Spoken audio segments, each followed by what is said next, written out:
Hello everyone, আসসালামু আলাইকুম। সবাইকে ওয়েলকাম জানাচ্ছি নতুন আরেকটি রেসিপি দেখার জন্য। আজকে আমি সিমের বিচি দিয়ে মুরগির মাংস ভুনা করব। সো আমি কড়াইতে পরিমাণ মতো সরিষার তেল দিয়ে দিলাম, দেন পেঁয়াজ কুচি দিয়ে দিলাম। এখন এগুলোকে আমি ব্রাউন কালার করে ভেজে নেব। আর গোটা গরম মশলা দিয়ে দিলাম।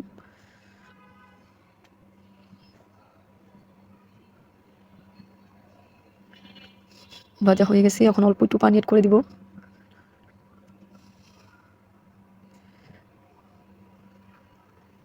দেড় চামচ হলুদের গুঁড়া দিয়ে দিলাম, দেড় চামচ মরিচের গুঁড়া, দেড় চামচ জিরার গুঁড়া, 1 চামচ ধনিয়া বাটা, 2 চামচ আদা রসুন বাটা।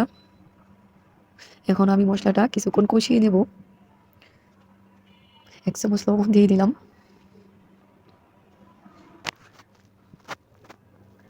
কষানো হয়ে গেছে, এখন আমি চিকেনগুলো অ্যাড করে দেব।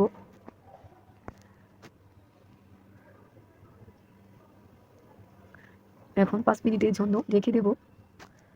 কিছু পেঁয়াজ কুচি দিয়ে দিলাম আর 4-5টা আস্ত শুকনো মরিচ দিয়ে দিলাম, এতে করে সুন্দর একটা কালার আসবে। সো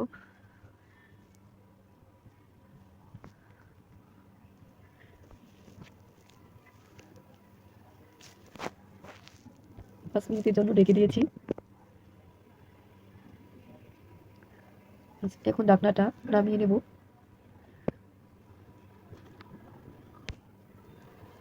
এখন আবার 2 মিনিটের জন্য রেখে দেব। সিমের বিচিগুলো এখন অ্যাড করে দেব।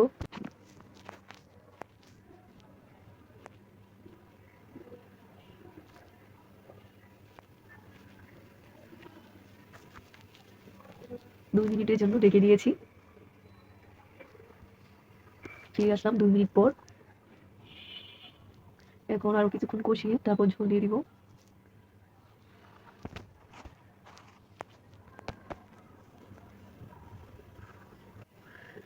এখন অল্প পরিমাণে একটু ঝোল দিয়ে দিব।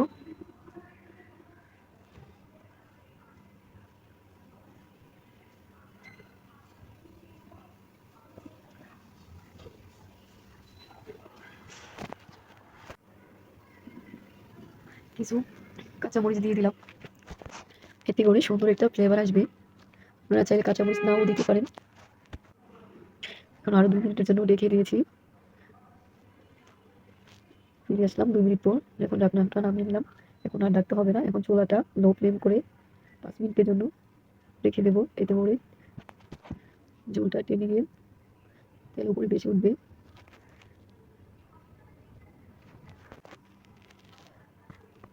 আলহামদুলিল্লাহ, রান্না কমপ্লিট। জানি না বন্ধুরা আমার রেসিপিটা আপনাদের কাছে কেমন লেগেছে। যদি ভালো লেগে থাকে আপনারা বাসায় ট্রাই করবেন আর আমাকে কমেন্ট করে জানাবেন।